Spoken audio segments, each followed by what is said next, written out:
Pada tayangan ini kita akan melihat simulasi penetapan kadar abu dari suatu bahan.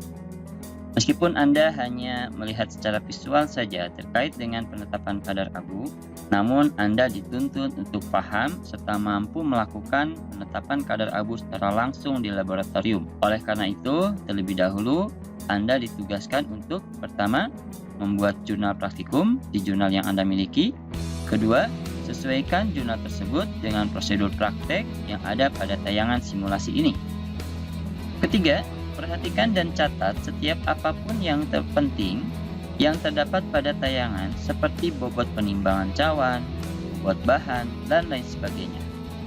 Dan keempat, di akhir tayangan akan ada tugas yang harus Anda kerjakan, kemudian hasilnya Anda kirimkan secara online. Sebelum kita mulai simulasi terkait penetapan kadar abu, kita simak dahulu pemaparan terkait dengan abu itu sendiri. Abu merupakan sisa dari proses pemijaran. Seperti kita ketahui, di dalam bahan tanaman terdapat banyak senyawa organik dan anorganik. Senyawa organik terdiri dari senyawa yang tersusun atas unsur karbon, oksigen, hidrogen, nitrogen, dan sebagainya. Dan senyawa ini pada saat dipijarkan akan menguap habis tidak tersisa. Abu terdiri dari senyawa-senyawa anorganik meliputi logam ringan, logam berat, dan logam transisi. Dimana kita tahu ya ada perbedaan terkait dengan tiga logam tersebut. Dimana logam ringan ini meliputi unsur logam dengan massa jenis kurang dari 4 kg per liter. Pada tabel periodik biasanya menempati golongan 1A, 2A, dan 3A pada periode 2, 3, dan 4. Adapun logam berat ini meliputi unsur-unsur yang memiliki massa jenis lebih dari 4 kg per liter. Dan logam transisi kita tahu pada tabel periodik ini berada pada golongan B atau memiliki orbital elektron dengan berakhiran di D. Adanya kandungan logam berat di dalam bahan menjadikan keamanan dari bahan menjadi tidak terjamin. Oleh karena itu harus ditetapkan seberapa besar kandungan logam secara keseluruhan di dalam bahan, terkhusus pada logam berat dengan menggunakan metode uji kadar abu. Nah, saya harap Anda sudah tahu apa itu abu. Sekarang kita mulai simulasinya. Terlebih dahulu, siapkan beberapa alat dan bahan yang akan digunakan pada praktikum penetapan kadar abu. Meliputi 1. Bahan simplisia yang akan ditetapkan kadar abunya. Kedua, cawan krus dan penutupnya. Ketiga, tang krus. Keempat, alat timbang digital berpenutup kaca. Kelima, desikator. Dan terakhir, tanur. Selanjutnya, kita akan lakukan prosedur penetapan kadar abu. Cawan krus yang akan digunakan terlebih dahulu harus dipijarkan di dalam tanur hingga tidak terdapat senyawa organik apapun di dalam cawan yang dapat mempengaruhi perhitungan.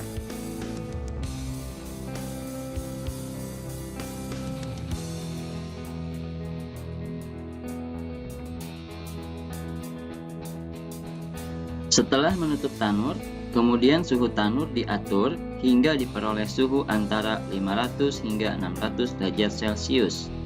Pijarkan cawan kurang lebih antara 10-15 menit. Setelah itu, turunkan suhu kemudian buka pintu tanur secara hati-hati karena suhu tanur sangat tinggi.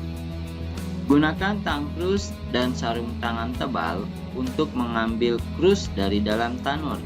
Sebelum ditimbang, terlebih dahulu cawan krus didinginkan dahulu di desikator.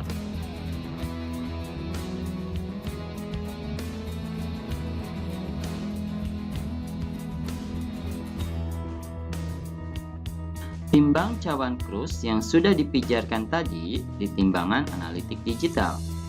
Pada tayangan, coba Anda perhatikan dan catat bobot cawan krus kosong di jurnal praktikum Anda sebagai S0.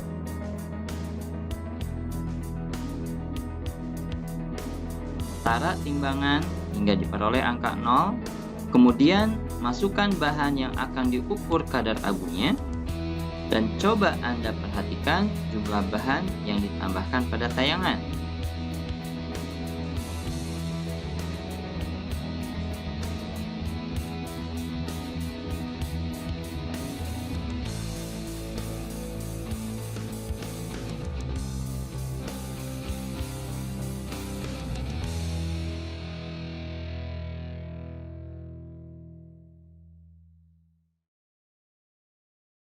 Kemudian Anda catat di buku jurnal Anda sebagai E1.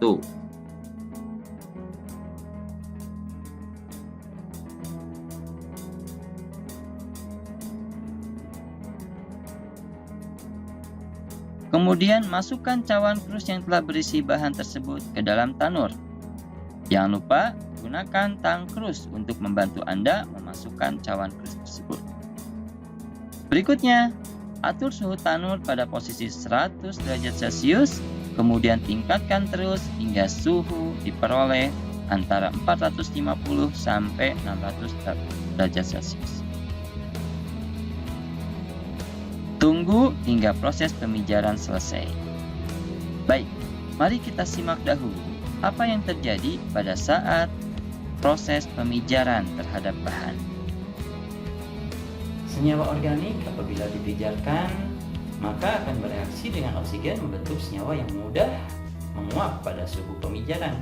Misalkan ada karbon, ketika bereaksi dengan oksigen akan menghasilkan CO2. Hidrogen ketemu oksigen menghasilkan H2O, nitrogen ketemu dengan oksigen menghasilkan nitrogen dioksida dan sebagainya. Yang mana senyawa-senyawa tersebut akan menguap karena bentuknya gas, gitu ya, sehingga akan hilang pada saat pemijaran.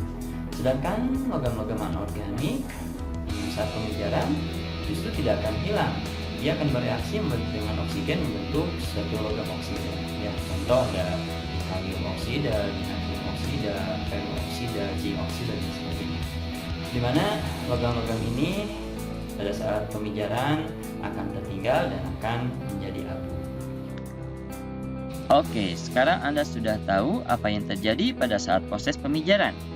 Berikutnya, setelah proses pemijaran selesai, Anda keluarkan cawan krus dari tanur menggunakan tang krus.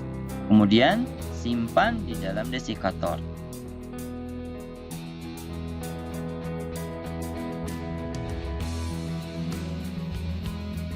Setelah itu, terus dipijarkan kembali, kemudian dimasukkan ke dalam desikator dan timbang kembali hingga hasil penimbangan benar-benar tidak memberikan perubahan sama sekali.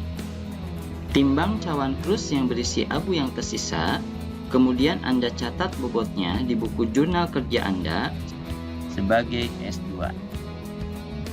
Hasil yang Anda peroleh dari penetapan ini adalah kadar abu total, dan kemudian Anda ditugaskan untuk menghitung berapa kadar abu total tersebut dalam persen.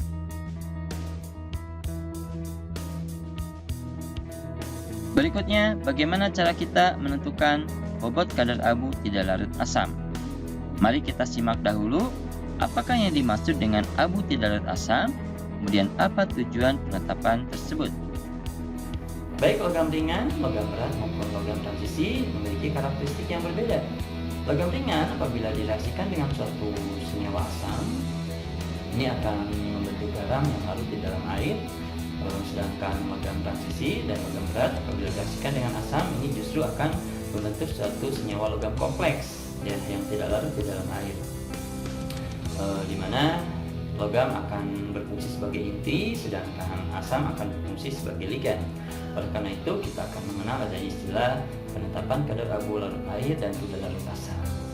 Kadar abu larut air jelas tujuannya adalah untuk mengukur jumlah logam ringan di dalam abu, sedangkan kadar abu tidak larut asam bertujuan untuk menetapkan logam berat dan logam transisi, di mana semakin besar kandungan logam berat di dalam bahan, maka semakin menjadikan tingkat keamanan dari bahan sintesis yang menjadi rendah. Oke, Anda sudah mendapatkan penjelasan terkait dengan abu tidak larut asam. Sekarang kita akan praktekkan. Pertama, Anda siapkan larutan HCl, kemudian abu yang sudah dihasilkan dari proses pemijaran. Abu yang kita peroleh dari proses pemijaran atau kita sebut sebagai abu total, selanjutnya dilarutkan di dalam HCl.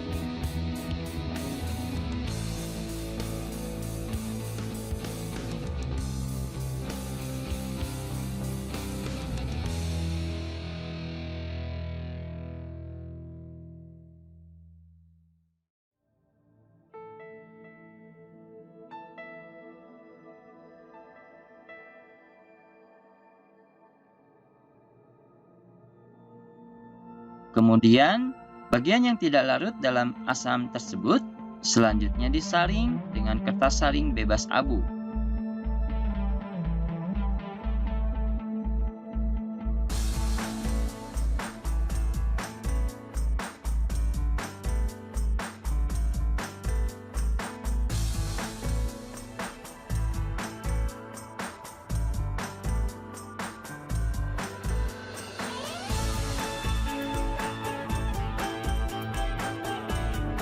Dan dicuci dengan menggunakan air panas.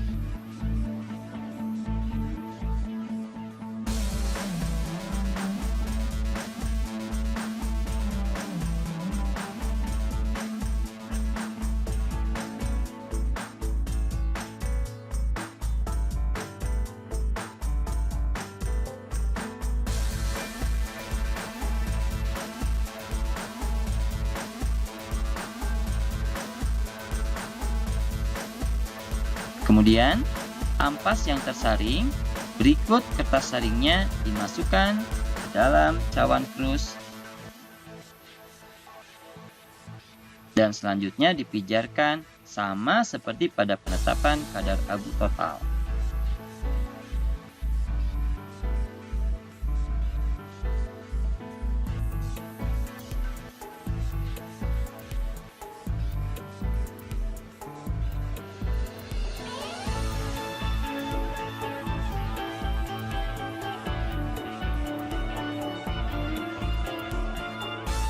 Keluarkan cawan krus dari tanur menggunakan tang krus, kemudian simpan di dalam desikator.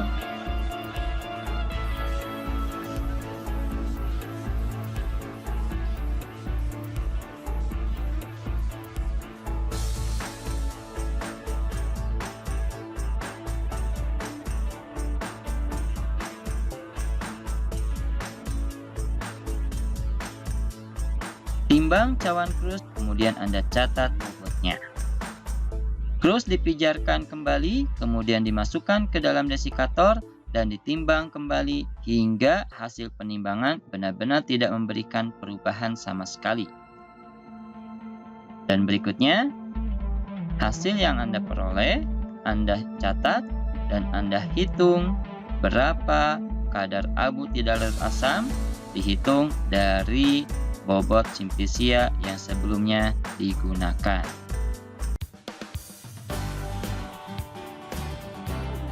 Nah, itulah tayangan terkait dengan prosedur penetapan kadar abu total dan kadar abu tidak larut asam. Tugas Anda adalah: pertama, tentukan berapa persen kadar abu total dari tayangan yang tadi Anda saksikan. Kedua, tentukan berapa persen kadar abu tidak larut asam dari tayangan yang tadi Anda saksikan. Dan ketiga, kemukakan pendapat Anda tentang bahan tersebut, apakah memenuhi syarat atau tidak. Apabila diketahui persyaratan kadar abu untuk simplisia tersebut adalah sebagai berikut. 1. Kadar abu total tidak lebih dari 7%. Dan kedua, kadar abu tidak larut asam tidak lebih dari 3%.